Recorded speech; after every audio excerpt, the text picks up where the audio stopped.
Es tehmu jauh kera? Masih? Ya mono didol. Yo, mau akhir pekan ada yang jadi sorotan publik nih.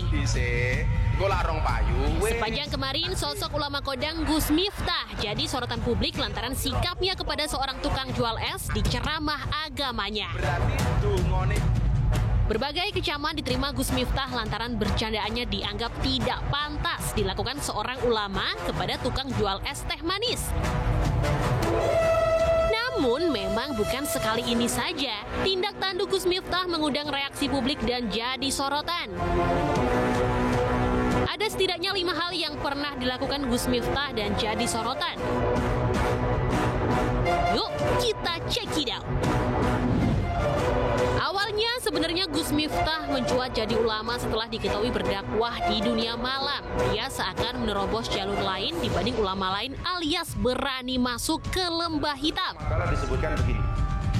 Dan ternyata kegiatan ceramah Gus Miftah ini sudah dilakukannya selama 14 tahun.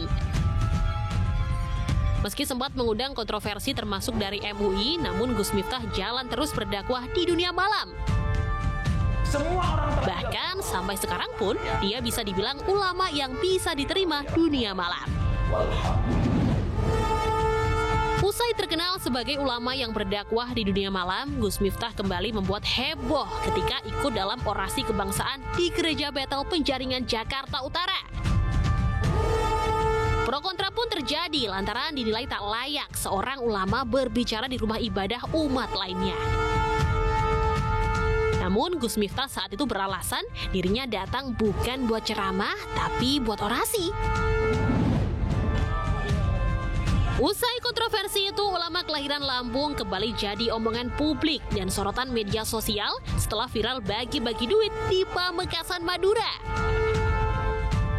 Lantaran ada dugaan money politik karena mendukung salah satu paslon Pilpres, Gus Miftah sempat jadi pantauan Bawaslu. Gus Miftah beralasan saat itu uang yang ditebar sebagai sedekah dari orang yang mengundangnya seorang pengusaha tembakau. Kecaman yang lumayan besar kembali harus diterima Gus Miftah setelah ada video beredar yang menunjukkan dirinya menempeleng istrinya sendiri, Ning Astuti. Gus Miftah dituding melakukan kekerasan dan bertindak kasar kepada perempuan. Netizen berkomentar sangat negatif terhadap tindakan Gus Miftah itu. Gus Miftah beralasan tindakannya itu sebagai bercandaan dan rasa sayangnya kepada sang istri.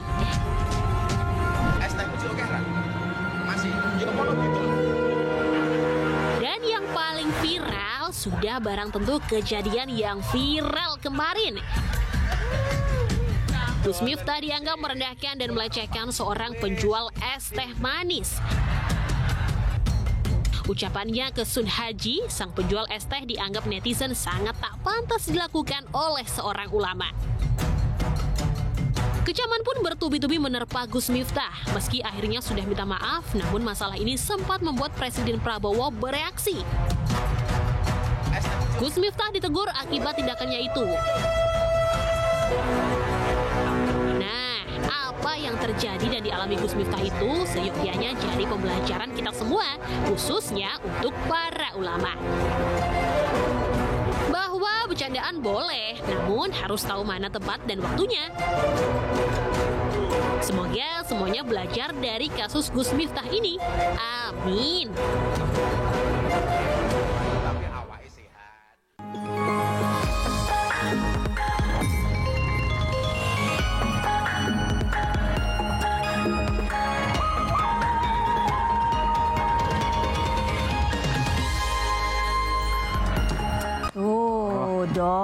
Jadi pejabat negara tuh emang mesti hati-hati. Nanti kamu kalau jadi pejabat gitu ya, jangan sembarangan ngomong. Benar, apalagi kan yang namanya pejabat tentunya jadi contoh masyarakat. Jadi pengayom harusnya. Iya, emang sih udah maaf-maafan ya. Tapi kan udah sempet viral duluan nih, udah jadi pokoknya bahan perbincangan lah. Gitu. Tapi yang paling penting, gitu ya. Benar, tapi yang paling penting semoga kejadian ini tuh nggak terulang lagi. Iya dong, dan jangan diulangi lagi ya Gus, dan juga Gus Miftah yang lainnya. Oke Doni, dari yang miris-miris kita beralih aja ke yang legendaris di Lensa Indonesia Malam nih. Tentunya di Lensa Indonesia Malam kali ini bersama saya Kenia Gus. Nah ini. Dan saya Doni Hermatra. Oke, kita ngomongin yang legendaris. Ini ada satu tempat makan yang Apa tuh? legend banget, Don. Bebek goreng. Kamu suka makan bebek kan ya? Suka. Nah, ini tapi udah ada dari tahun 90-an. Waduh, 90-an aku baru lahir kayaknya. Kamu baru lahir, berarti aku masih balita kayaknya. Nah, Dan ini di pinggir jalan juga gitu, Don. kayaknya aku tahu deh, ini lokasinya di Petogogan kan. Dan katanya nih, nama pemiliknya itu sama kayak nama presiden kita. Nama presiden siapa nih? Prabowo, Jokowi, Susilo, Aduh, Soeharto, Soekarno, yang mana? Daripada penasaran, kita lihat aja langsung nih hunting kuliner Ya udah, Arista yuk. berikut ini.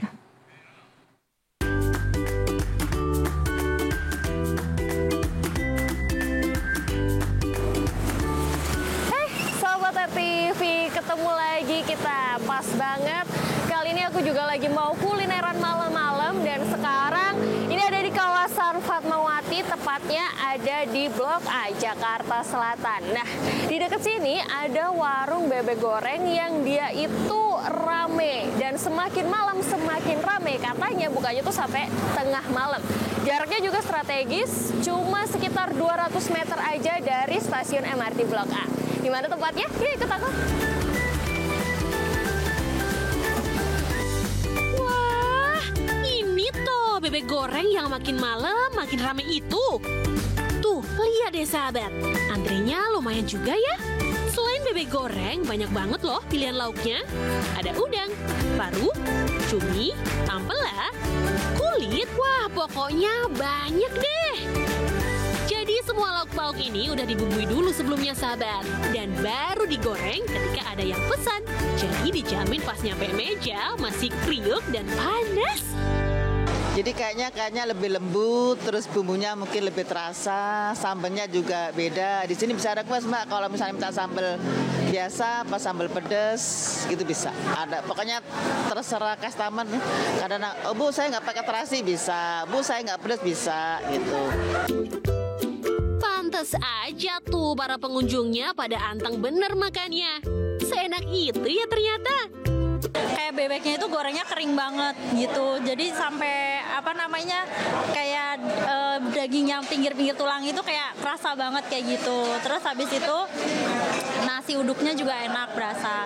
Terus sambelnya sih aku yang paling suka gitu. Di sini yang pasti nih sambal mentahnya ya Mbak, apalagi yang pedes ini karena saya doyan pedes, jadi menurut saya cocok untuk dimakan ada sama ayam goreng atau ikan goreng atau sini juga ada burung puyuhnya juga enak Mbak di sini. Nah, daripada penasaran, yuk kita langsung cobain aja deh gimana rasanya. Bebeknya aja tanpa sama sambal dulu ya.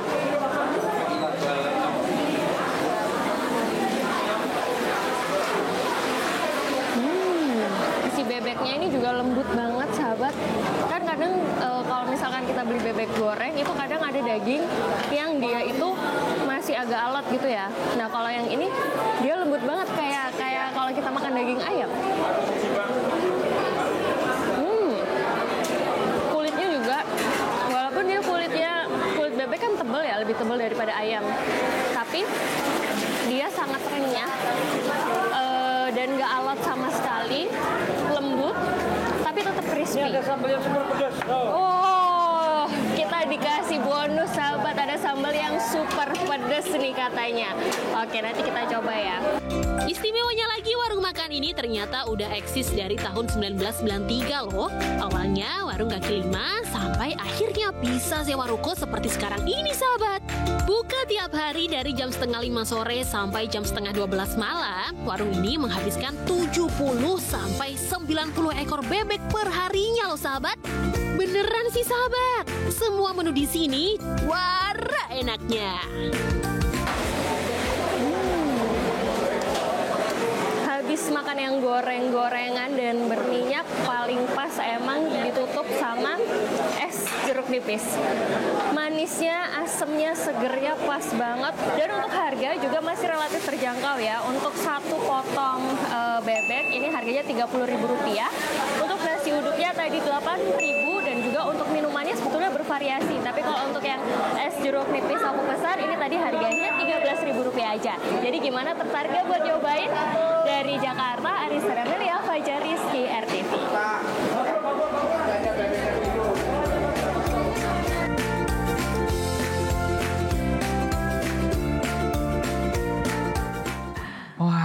bikin ngiler banget, Ken. aduh. Tapi sayangnya ini lagi diet, Lagi udah nggak malam. boleh ya. Nggak boleh. Tapi Besok siang aja deh ya. Ya udah aku ikut kamu ya makan di sana. Oke, Tapi oke. kalau ngeliat Arisa makan tadi emang kayaknya nikmat banget ya. bener. Digigit, diseruput. Aduh, Aduh. luar biasa deh. Apalagi kalau bebek goreng ini dimakannya panas-panas. Nah, ini ngomongin yang panas-panas, ada juga nih yang bikin panas. Ada seorang pengasuh di daycare yang miris banget nih. Ini tega banget, dia nyiram bayi umur 1 tahun. Oh pakai air iya panas. ini yang di Depok itu kan. Aduh ini sih bikin kesel banget, bikin panas banget. Kok tega sih dia nyiram bayi umur 1 tahun pakai air panas. Nah ini memang pelakunya udah ditahan Don ya. Dan lagi pula nih, ini si daycare-nya ternyata ilegal alias nggak berizin. Bikin tambah kesel kan. Parah banget. Ini nih sahabat, daycare atau tempat penitipan anak di Pengasinan Sawangan Depok yang lagi ramai jadi sorotan. Gak kebayang, seorang pengasuh di tempat ini tega banget nyiram anak asuhnya yang masih balita dengan air panas. Tempat ini pun tampak sepi dan dipasangi garis polisi. Dinas Pendidikan Kota Depok langsung meninjau lokasi dan berdialog dengan pengurus lingkungan setempat. Usut punya usut, ternyata daycare ini nggak punya izin operasi sahabat. Makanya, Dinas Pendidikan akan memintai keterangan pemilik daycare. Nah kalau ini, terus terang daycare ini juga saya baru dengar. Karena dia tidak masuk di dalam daftar yang 48 itu. Artinya daycare ini, daycare apa ini namanya? Speed apa? Kiddie Space ya, Kiddie Space Indonesia ini tidak memiliki izin. Berarti artinya ilegal gitu Pak? Artinya ilegal. Kasus kekerasan pada anak di daycare bukan baru kali ini terjadi. Di bulan Agustus, kasus yang sama juga terjadi di Depok. Ironisnya, pelakunya seorang influencer parenting. Dia terekam CCTV nendang bayi umur 2 tahun yang diasuhnya. Kasus di Depok belum lekang dari ingatan, udah terulang lagi di Pekanbaru di bulan yang sama. Aksi pelaku direkam diam-diam dan dilaporkan oleh temannya. Dan di bulan Oktober, kekerasan di daycare juga terjadi di Medan. Pelakunya dijerat pasal perlindungan anak dan terancam hukuman 3,5 tahun penjara. Nah, sahabat, melihat sederet kasus kekerasan di tempat penitipan anak ini jadi bikin was-was juga ya. Artinya, kita harus hati-hati dan lebih selektif lagi milih daycare ya sahabat. Dari Depok, Jawa Barat, Fahri Ali, RTV. Bener banget tuh, kita harus hati-hati memilih daycare ataupun pengasuh anak kita gitu kan. Ini semoga aja segera pelakunya diadili ya sesuai dengan hukum yang berlaku gitu. Betul. Oke, nah kalau misalnya tadi kan kita udah ngomongin daycare, tapi kemarin tuh juga ada yang lagi heboh juga masalah banjir, Don. Oh bener. Nah Banyak itu ya kan daerahnya. di Sukabumi tuh yang parah banget. Kamu lihat kan ya videonya, banyak mobil-mobil yang kayak malah berenang gitu di banjir. Aduh, tapi katanya nih informasi terbaru, alhamdulillahnya banjir ini udah mulai surut. Jadi warga-warga di sana sekarang lagi sibuk buat bebersih sama evakuasi mobil-mobil yang tadi nyangkut ke bawah sama arus banjir. Oh, tapi Don, sekarang ini para korban banjir ini lagi butuh banget bantuan. Kayak makanan, terus pakaian. Karena katanya nih, sampai siang tadi belum ada bantuan, Don.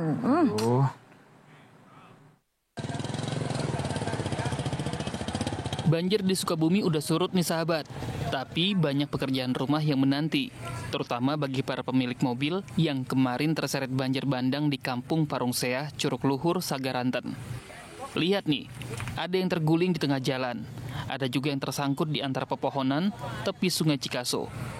Mobil-mobil ini dievakuasi tim SAR gabungan secara manual dan diderek pakai kendaraan lain. Total ada 8 mobil yang terseret arus dan hampir semuanya kemasukan lumpur. Sementara warga lain juga sibuk gotong royong membersihkan rumah mereka dari lumpur sisa banjir. Kata warga, ini banjir terparah yang mereka alami. Gak ada barang yang bisa mereka selamatin kecuali pakaian yang menempel di tubuh mereka. Sekarang makanan kalau pakaian sih adalah itu ya makanan, yang terutama makanan beras, minyak, ya gitu aja lah Pak. Saya butuhnya sekarang. Kenapa butuh itu Pak? Karena nggak ada, saya cuma segini. Oh hanya pada dipakai saja, ya dipakai juga buat tetangga. Itu semua hancur ya Bu? Hancur semua. TV, kulkas apa nggak ada. Para korban yang terdampak banjir berharap pemerintah segera ngasih bantuan terutama makanan dan pakaian. Karena sampai siang tadi belum ada bantuan dari pemerintah untuk mereka. Dari Sukabumi, Jawa Barat, Suhendi, RTV. Ya, semoga segera mendapat bantuan ya bagi para korban banjirnya ya. Betul. Oke Doni, ya udah langsung sepanjang hari ini pastinya ada banyak berita viral ya, heboh ya. Nah kita sudah pilihkan di Lensa Indonesia Malam ada 2 berita pilihan. Oke, kita lihat berita pilihan pertama. Cus, apa nih yang pertama? Yang pertama ini dari Jakarta nih, ada soal Jokowi yang katanya hubungannya sama PDIP akan berakhir. Terus yang kedua, ini juga masih dari Jakarta ya. Jadi tadi siang ada hasil rekapitulasi pemilihan gubernur dan dan wakil gubernur DKI Jakarta nih. Jadi kita yang ke pertama aja nih, apa nih Don? Tadi kita sempat dapat info kalau hubungan PDIP dan Jokowi ini akan berakhir. Berakhir, maksudnya berakhir tuh gimana ya? Ya berakhir gitu, kayak you and me and gitu. Maksudnya dipecat gitu, dipecat? Nah bener, dipecat. Seriusan dipecat? Aduh, daripada banyak nanya kita lihat aja langsung jawabannya. Yuk, cus.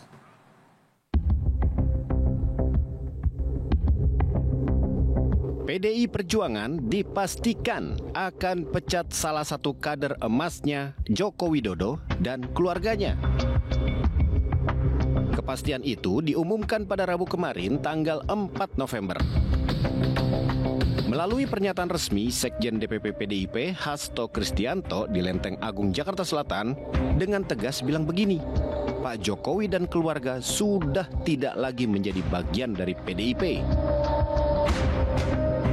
Ya, pernyataan itu sekaligus menegaskan posisi Joko Widodo di PDIP. Karena sejak bergulirnya pemilu 2024 lalu, PDIP dan Jokowi seolah terjadi perang dingin. Apalagi waktu putranya Gibran Rakabuming Raka mundur dari tim kampanye nasional Ganjar Mahfud MD. Yang kita tahu sama-sama, dia maju bersanding dengan Prabowo Subianto. Begitu juga dengan menantu Jokowi, Bobi Afif Nasution, yang juga nyebrang ke kubu Prabowo Gibran. Makin deh, Jokowi dan keluarga dicap sebagai pembelot. Lalu, apa kata Pak Jokowi soal dirinya bakal dipecat dari PDIP? Singkat, padat, jelas. Pak Jokowi bilang, ya masih. Maksudnya, masih punya kartu tanda anggota atau KTA PDIP. Sementara putranya, Mas Gibran, jauh sebelumnya udah pernah bilang, dia nggak masalah kalau nantinya dipecat dari PDIP. Status Pak Jokowi dan Gibran di PDIP tinggal menunggu waktu. Karena PDIP akan mengumumkan resmi pemecatannya pada tanggal 17 Desember mendatang. Nama Pak Jokowi akan masuk bersama 27 kader PDIP lainnya yang juga akan dipecat. Dari Jakarta, Tim Liputan RTV. Langsung aja kita ke berita pilihan yang kedua. Ini ada terkait Pilkada Jakarta nih. Pasangan Pramono Anung dan juga Rano Karno memperoleh perolehan suara terbanyak pada Pilkada Jakarta 2024. Dan ini hasilnya didapat dari hasil rekapitulasi suara di 5 kota dan 1 kabupaten di Jakarta yang diadakan Kamis siang tadi ya. Ini berarti kayaknya Jakarta sebentar lagi sudah resmi ya punya gubernur dan wakil gubernur baru. Langkah pasangan Pramono Anung dan Rano Karno menuju Jakarta 1 bisa dibilang tinggal menghitung hari. Usai pilkada serentak, KPU langsung melaksanakan rekapitulasi suara secara berjenjang. Dan Kamis siang merupakan pengumuman hasil penghitungan suara tingkat kabupaten kota. Di 5 kota dan 1 kabupaten yang masuk dalam Provinsi DKI Jakarta, suara untuk Pramono Anung dan Rano Karno mendominasi kotak suara. Di Jakarta Pusat, Pram Rano unggul dengan 220.000 atau 52,8% suara. Lalu di Jakarta Selatan, pasangan nomor urut 3 ini juga unggul dengan 491.000 atau 51,3% suara. Begitupun di Jakarta Barat yang mencapai 50,2% suara. Dan Kepulauan Seribu yang mencapai 50,7% suara. Namun di Jakarta Timur keunggulan pasangan Pram Rano hanya 48,6% suara. Sama seperti di Jakarta Utara, keunggulan suara Pramono Anung Rano Karno tidak mencapai 50%, melainkan hanya 49,3%. Tapi Tapi bila dijumlah secara keseluruhan, total suara untuk Pramono Anung dan Rano Karno di 5 kota dan 1 kabupaten DKI Jakarta mencapai 2.183.000 suara atau 50,07%. Angka ini tentunya sudah melewati batas 50% plus 1 suara, angka yang menentukan pemenang pilkada di DKI Jakarta. Sekaligus angka yang memastikan pilkada DKI Jakarta hanya berlangsung 1 putaran. Tapi angka ini belum diumumkan secara resmi oleh KPU berdasarkan jadwal rekapitulasi paling lambat selesai 15 Desember. Tapi ada kemungkinan pengumuman bisa dilaksanakan lebih cepat. Dari Jakarta, Tim Liputan RTV.